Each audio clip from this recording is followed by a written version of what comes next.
Good morning. Welcome to episode 30 of Tea, Coffee, and Torah. I'm glad to have you with me this morning. We have some fun things to talk about this morning. First of all, I want to draw attention to my mug. I don't know if it'll show backwards. You know, a lot of times when you're on video, it displays backwards. This was given to me by a friend who I will probably still be friends with in my 80s and hopefully 90s and beyond. So, and I found a new way of drinking my coffee that is absolutely delicious. Just a little cocoa and cinnamon and honey, believe it or not, gives your coffee a great flavor. So that's been my kick here of late. I wanted to share with you something that I think informs history.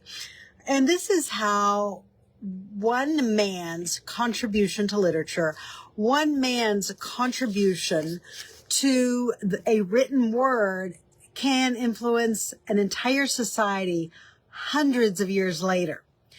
And what he writes can be transmitted, and it's transmitted so much that it actually becomes a part of the very culture and the very fabric of society. Now, this is part of our Prophet Scholarship of Torah series, where we are looking at how prophets use scholarships. They quoted from ancient documents, primary documents, meaning the Torah or even the original covenants that were contracted with Abraham, number one.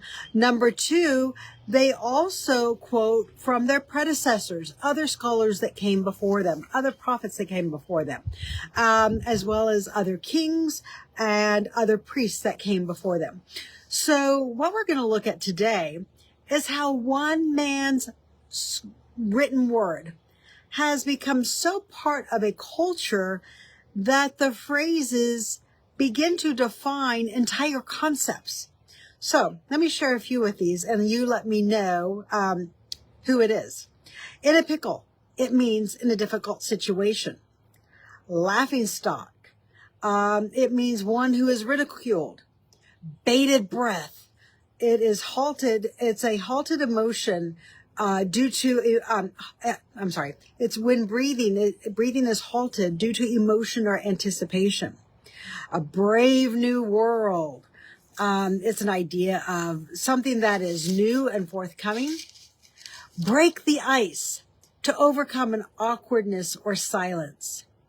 It's Greek to me, a phrase that means something that is incomprehensible and is uttered. A heart of gold. A kind, honorable person. Love is blind, which means that love isn't always logical or rational. A method to their madness. It's through madness there is yet a method. It means that someone's behavior may be strange, but they actually know what they're doing. Naked truth is the last one we're going to look at. And in this one, it means that someone tells the naked truth that he's not wearing a shirt. And this is a particular reference. So it's the idea that the truth is being unveiled, that the truth is being exposed. Now, these are colloquialisms. These are phrases. These are phrases that we use that have rich meaning and concepts behind them. However, every single one of these phrases were written over 400, almost 450 years ago. And this is how one man has influenced English society. And that man is Shakespeare. And 400 years later, we still use phrases from Shakespeare's plays to describe ordinary things that we encounter in life. To be in a pickle. We say, we're in a difficult situation, but that comes from Act 5 of Shakespeare's The Tempest. Laughing stock comes from Act 3 of The Merry Wives of Windsor. Bated breath is uttered by Shylock in Act 1 of The Merchant of Venice. So what we find is that when something is historical, when something is original, to an original source, to a work that is seminal and gets disseminated throughout society, it becomes part of the vernacular. It becomes part of what people speak every day. And I want to use this and show how this crosses over into a logical, natural progression of the written word, of a biblical scholarship. Because what we find by the time we get to Jeremiah, and we are still looking at Jeremiah 32, verse 21, and how Jeremiah is quoting from older original sources, we find that there are indeed phrases, just like Shakespeare, that become germane. They become disseminated throughout all society, and they become the phrases that epitomize the Exodus. They epitomize everything that happened in Egypt. They epitomize the time in the wilderness, the coming into the promised land. And these phrases are references to your people, Israel. There are references to out of Egypt, to Israel coming out with signs and wonders. Again, those signs and wonders are only defined between about Exodus 3 and Exodus 12. Nowhere else is there a document that specifically defines those signs and wonders. Now, there are Psalms that do indeed refer to signs and wonders, and they refer to the plagues in Egypt. But when you look at it, textually in the Hebrew, it is very reflective. It is reflective of something that occurred in the past, and it is referring to something in history.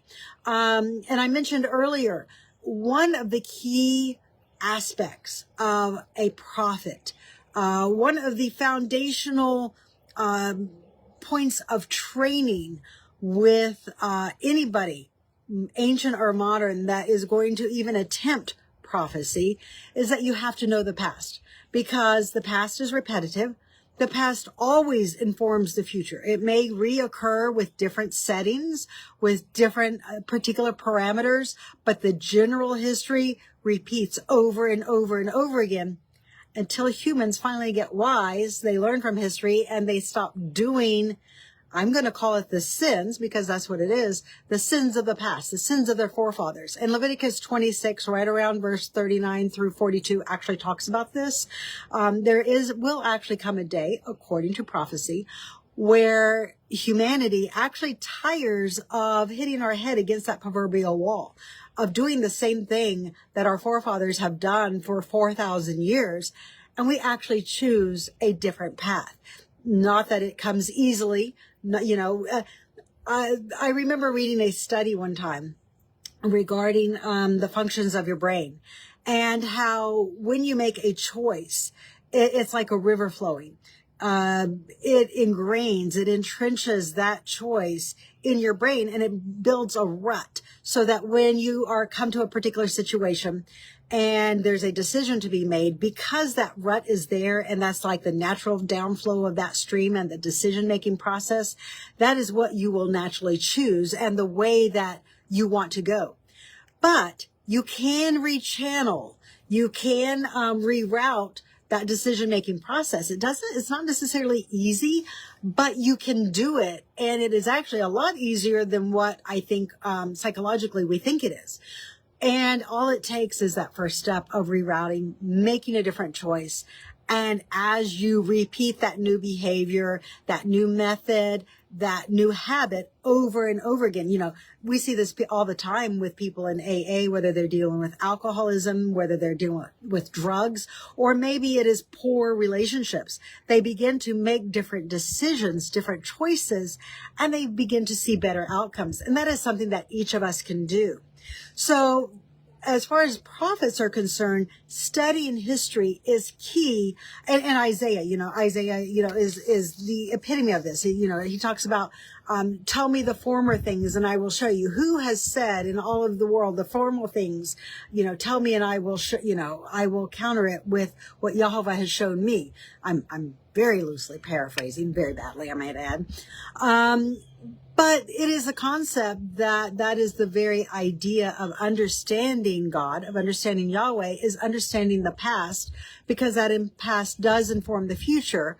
And as God, if the very idea of a deity is that he can inform the future, that is what separates God, Israel's deity, from mere humans and from mere mortals. And there is this tendency in modern scholarship to make the idea of God in our own likeness, in our own image, where there are no miracles, there is no prophecy, there is no miraculous, because God is just like us and confined to the same limits that we are. But forget the fact that, the text also states that he created the world and he created us, which does indicate that he has a lot more power than what we do. The plagues in Egypt also indicate that Israel's God is not impotent, but he is a God capable of miracles and capable of wielding great power. So now, let's come back to Shakespeare and prophet scholarship. When we find phrases in the text that are repeated over and over again, things like signs and wonders, with a strong and outstretched hand, with great terror, and these things are quoted by at least 15 different prophets, or maybe even by Jeremiah 5 different times, or maybe Isaiah 3 different times. The Psalms, maybe it's quoted 4 or 5 different times by both Asaph and David, as well as the prophets that worked under Asaph. When we see that these are phrases that are widely disseminated, it really shows us that these ideas were original to that culture anciently, not in a more modern context. It's really hard to fool people when they know their own history, when they are very, very familiar with what their forefathers have told them. And when you have those strong family bonds where information is disseminated generation after generation, it does become a little bit harder to fool them. Now, the other phrase that, we do find very often is a land that Yahweh swore to Israel's forefathers, as well as a land flowing with milk and honey. These are phrases that are repeated over and over again. And we're going to spend, we left off last time in Judges 2, verses 1 through 4. We're going to pick up again right there. And if you printed out, I posted it last week, I'll post it to this one again. If you printed this sheet out, or just look at it on your screen, I do have all the cross references there for where the author of Judges 2 is quoting from. So what we find in Judges 2 is that this author, who we don't know who it is, it could be a redactionist, but be it as it may, he is quoting from original text.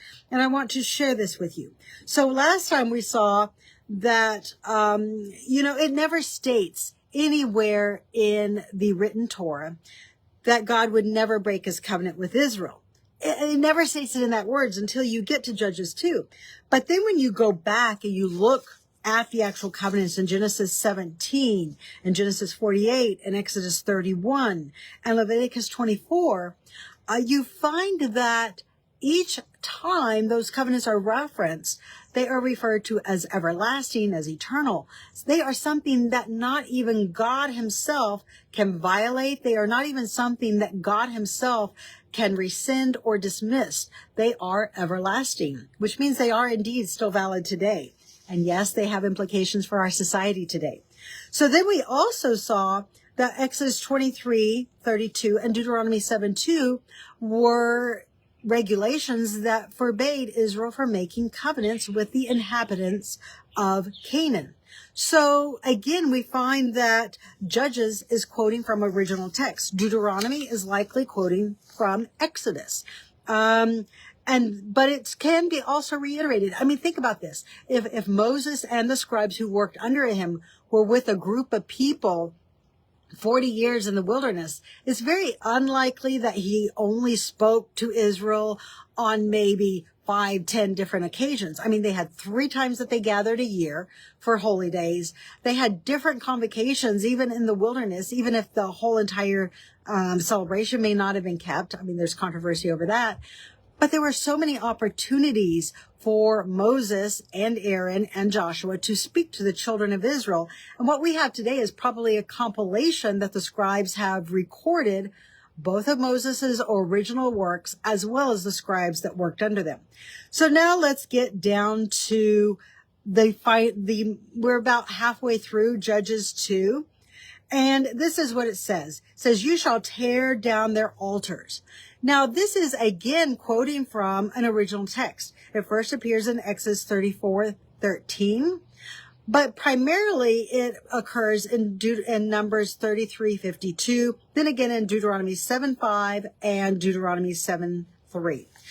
Now, I believe that the original text, because it is the full concept, it is the full instruction regarding tearing down the high places, likely occurs in Numbers 33 verses 51 through 55, because it gives a very explicit judgment against the native Canaanites. And this is what I term the effacement judgment. So this is what it says. Speak to the children of Israel and say to them, when you were passed over Jordan into the land of Canaan, then you shall drive out the inhabitants of the land before you. You shall, 1, destroy all their pictures, 2, destroy all their molten images, 3, quite pluck down their high places. You shall dispossess the inhabitants of the land and dwell therein, for I have given you the land as a possession. Then you shall divide the land by lot for an inheritance among your families, and to the more you shall give more inheritance, and to the fewer you shall give less inheritance. Every man's inheritance shall be in the place where his lot falls, according to the tribes your fathers shall inherit. But if you will not drive the inhabitants out of the land before you, then it shall come to pass that those which you allow to remain in the land shall be pricks in your eyes and thorns in your sides, and they shall vex you in the land where you dwell. Now, I hate to point this out, but we even see this modernly. It is those people that are not Israelites, that have an agenda against Israel, that even in the promised land today do indeed vex Israel. They are thorns in their side with their constant acts of terrorism. They continually rob Israel of their children.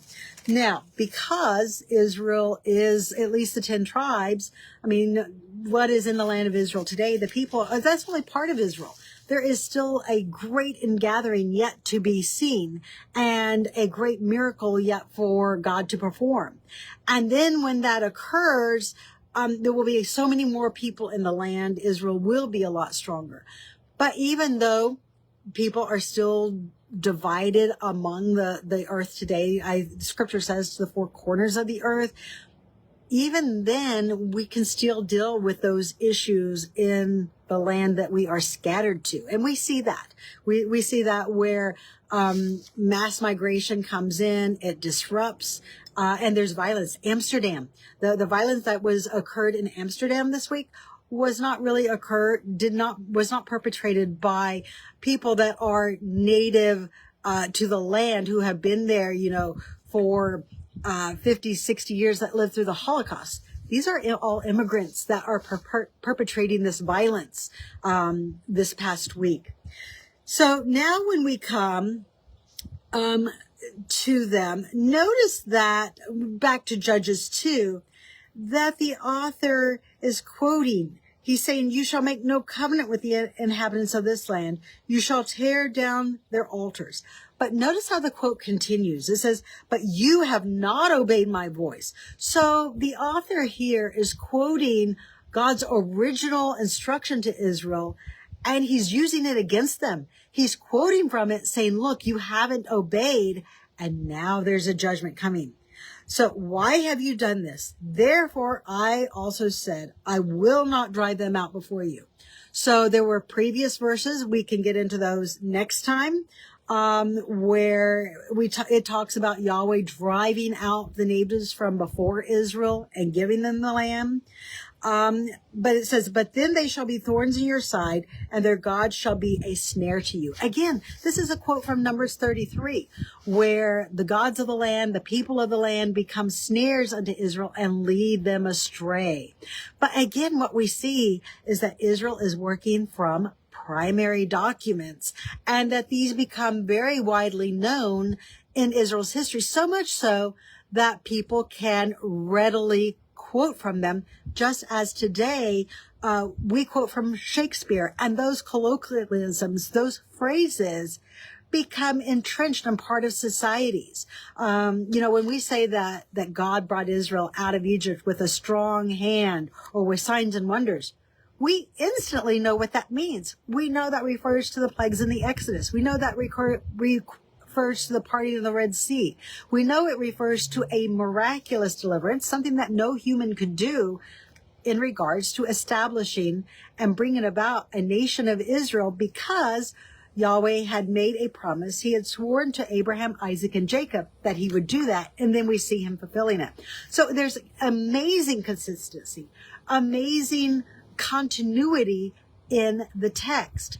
And that gives a lot of credence to its soundness, to its originalness, and as well as to its validity. Now, I am going to close there. I do want to bring up 2 points. Please check your local theaters. I post several links for Patterns of Evidence this week. That is in theaters this week. Go see it. I think I'm going to go see it Wednesday evening. And then also, I am considering, I have had a lot of feedback from people saying that 3 times a week with me doing the Tea, Coffee, and Torah is a little much. They are having trouble keeping up with all the episodes, and they are feeling a little overwhelmed. So I may scale it back to twice a week. And I may even consider switching the days up. So let me know what days work for you. One of the things that I'm floating right now is maybe doing a Sunday, Thursday, like maybe Sunday around 10:30, and then again a Thursday if I scale it back to 2 days a week. So please let me know.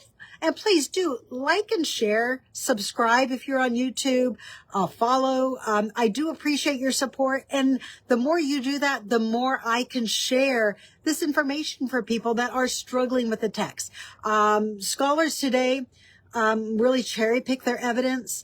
They're very biased in their scholarship, and they do not trust the text, and they argue against the original validity and the original sources and strains that we find in the text. And they're not going to know that unless this information is out there. So please help me do that by liking, subscribing, and sharing this series. I really do appreciate your support. And please do give me your feedback, because I really do appreciate it. And it helps me be able to refine the content to something that is meaningful to you and something that I hope is a blessing to you. Thank you so much for joining me today, and have a fantastic day. Shalom.